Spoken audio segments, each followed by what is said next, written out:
Hello students, welcome to Ashwamed Vidyalaya. Myself Surekha Patel, and today's video is exercise solution.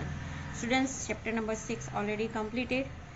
From the previous chapter we have to be send only a PDF for exercise solution, but now from this lesson we have to also send a exercise solution video. That is why you have to be create any doubt about the question and can't understand the question, you have to be solve it. Okay, so let's begin it. हम लोगों का first question जो है exercise के अंदर वो हम लोग सॉल्व करते हैं.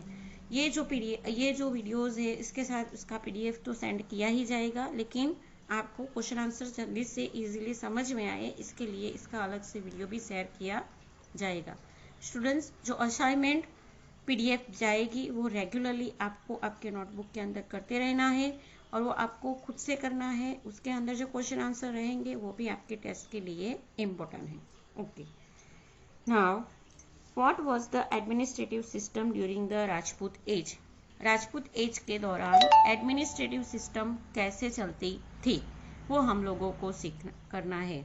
तो हम लोगों ने फर्स्ट सेकेंड लास्ट पेरा जो सीखा था वो आप लोग टेक्स्ट बुक के अंदर देखोगे तो पेज नंबर 29 पे एडमिनिस्ट्रेटिव सिस्टम का जो पैराग्राफ है वो.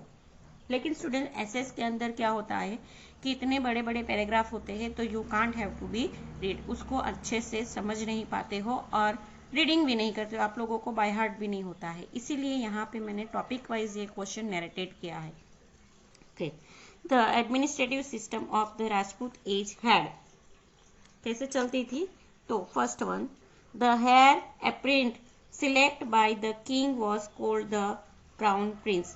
जो हेयर अप्रेंट था जो किंग को सिलेक्ट करता था, जो भी किंगडम है उसके जो किंग को सिलेक्ट करता था उसको क्राउन प्रिंस के नाम से जाना जाता था. Second point, it was not compulsory that only the eldest son could hold the position of king. ये जरूरी नहीं था कि किंग का जो एल्डेस्ट सन हो वही किंगडम की जो गादी है वो अपनी जो साल है थ्रोन है उसको असेंडेंट करे, लेकिन उसके लिए और अलग से सिस्टम बनाई गई थी. Next point is sometimes people और मिनिस्टर इलेक्टेड और सिलेक्टेड देयर किंग्स. पीपल जो किंगडम के लोग थे वो या फिर जो मिनिस्टर्स थे वो भी किंग को सिलेक्ट कर लेते थे या फिर इलेक्शन जैसा इलेक्ट करते थे. यहाँ पे एग्जांपल्स भी मैंने लिखे हैं, जैसे कि यशाकर द किंग ऑफ कश्मीर जिनको ब्राह्मण ग्रुप के द्वारा सिलेक्ट किया गया था, और Kumarpal the king of Gujarat उनको भी जो है काउंसिल मिनिस्टर के द्वारा सिलेक्ट किया गया था. The minister were appointed as to assist the king in the administration.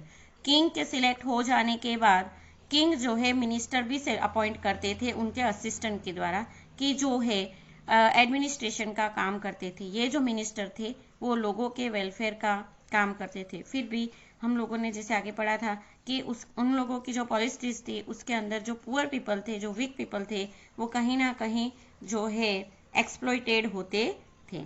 तो वो हम लोगों को लिखना ज़रूरी नहीं है, हम लोगों को सिर्फ यहाँ तक लिखना है कि वो मिनिस्टर्स भी अपॉइंट किए जाते थे. और इस तरह जो किंगडम है, राज्य है, उसका जो एडमिनिस्ट्रेटिव सिस्टम जो है वो वर्क करता था. In this way administrative system work during Rajput age. Okay, the first question is there. Now second question is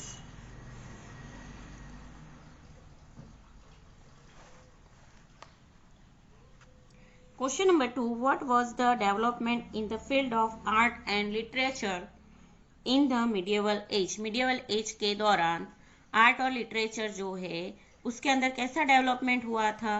तो उसके लिए आप लोग लेसन, जैसे ही आप लोगों को वीडियो शेयर किया जाता है तो जितना वीडियो शेयर होता है उसके साथ आप लोग लेसन रीडिंग का भी प्रैक्टिस चालू रखेंगे ताकि जो क्वेश्चन आंसर है उसको आप लोग अच्छे से फाइंड कर सको. चलो, उसके लिए पेज नंबर 30 के ऊपर लिटरेचर वाला जो पैरा है उसमें आप लोगों को आंसर्स मिलेंगे. During the Rajput age there was a lot of religious writing as literature of various kind. अलग अलग तरीके की रिलीजियस राइटिंग, धर्म के जो राइटिंग थे वो लिखे गए थे. कब? राजपूत एज में. जिसके सेकेंड पॉइंट है many literary work were composed in Sanskrit, Prakrit, Tamil, Kannada, Telugu, etc. ये लैंग्वेज के अंदर बहुत सारे लिटरेसी वर्क जो है हुई थी. The great Sanskrit poet Magh compose the EPIC Shishupal Wardha. Magh poet जो थे उन्होंने शिशुपाल वधा कंपोज की थी, लिखी थी. ये जो इपिक है जिसके अंदर the killing of Shishupal by Krishna, Krishna भगवान के द्वारा शिशुपाल का वध कैसे हुआ था उसके बारे में डिस्क्रिप्शन दिया है. Next topic is Shriharsha wrote the epic Naishadha Charitra which is about the story of Nala and Damayanti. Naishadha Charitra जो श्रीहर्ष के द्वारा लिखी गई है उसके अंदर नल और दमयंती की जो इपिक है उनकी जो बायोग्राफी है वो लिखी गई है. After that many songs of Radha and other gopis sung in praise of lord Krishna. हम लोगों को पता है हमारे गुजराती के अंदर हम लोग ये सारे सॉन्ग जो है वो गाते भी है. तो ये जो सॉन्ग है उसको लाइक लिरिक्स मैनर के अंदर जो है प्रेजेंट किया गया है, लिरिक्स बनाया गया है उसका. इसके अलावा नेक्स्ट टॉपिक है Hemchandra Acharya wrote Kumarpal Charit and a grammar book Siddha Hem शब्दानुशासन. Kumarpal जो गुजरात के किंग थे उनके बायोग्राफी पे कुमारपाल चरित और ग्रामर बुक जो सिद्ध हेम शब्दानुशासन जो थी वो उन्होंने लिखी थी. ये ग्रेट वर्क था. Many plays also written during this period like Bhavabhuti wrote Uttar Ramcharitra. ये नॉट ओनली इपिक्स के लेकिन बहुत सारे प्लेज यानी कि ड्रामा टाइप के कंपोजिशन भी लिखे गए थे जिसके अंदर भावभूति के द्वारा उत्तर रामचरित्र लिखे गए थे. पंडित नारायण कंपोज हितोपदेश. ये जो हितोपदेश है वो collection of stories based on the Panchatantra. Panchatantra से रिलेटेड स्टोरी जो है वो पंडित नारायण के द्वारा लिखी गई थी. Okay, now next question is question number 3. What was the development in the field of sculpture and architecture in the medieval age. जैसे लिटरेचर का डेवलपमेंट था उसी तरह स्कल्पचर और आर्किटेक्चर में क्या डेवलपमेंट था मिडिवल एज में. तो first topic the kings in the medieval age were greatly fond of constructing gorgeous and artistic buildings. इसके लिए बहुत फॉन्ड ऑफ थे. The chief constructions among them are temples, forts, places, lakes, ponds, well, etc. ये सारी चीजें जो है main उन्होंने कंस्ट्रक्ट की थी. Next topic is during this age well known architectures like Khajuraho temple of Madhya Pradesh in Konark, Martin Temple of Kashmir, Sun Temple of Modhera in Gujarat, Somnath Temple of Lord Shiva near Vedavar, Small Temple of Delwara on Mount Abu were constructed. तो ये समय के दौरान ये सारे temples जो है वो बनाए गए थे. In south India there are caves representing 3 religions of Hinduism, Buddhism and Jainism at Ellora. South India के अंदर ये समय के दौरान 3 अलग अलग धर्म जो है हिंदुइज्म, बुद्धिज्म और जैनिज्म उसकी जो केव है वो भी रिप्रेजेंटेड की गई थी यानी उसका कंस्ट्रक्शन भी वर्क किया गया था. The Kailash temple among them very famous. और ये जो केव्स थी उसमें से कैलाश टेम्पल जो इलोरा में है वो बहुत ही फेमस है. The Elephanta caves near Mumbai have a beautiful 3-faced sculpture of Lord Shiva.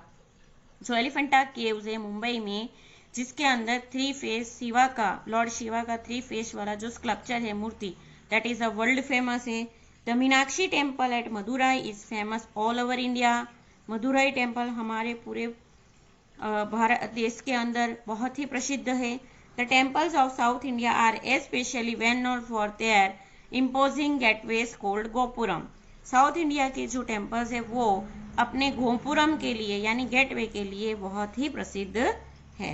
Thus, there was a considerable development in sculpture and architecture in this age. Okay.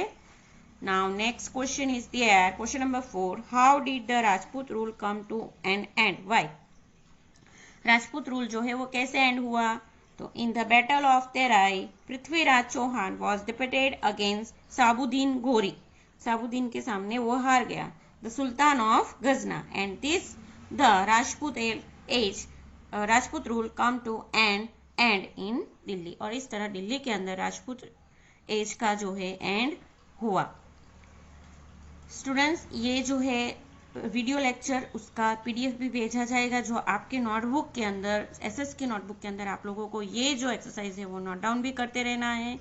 Even assignment भेजी जाएगी तो असाइनमेंट के नोटबुक के अंदर आप लोगों को प्रैक्टिस करना है। फिर भी आप लोगों को कोई भी डाउट हो तो you have to be contact to me. Thank you.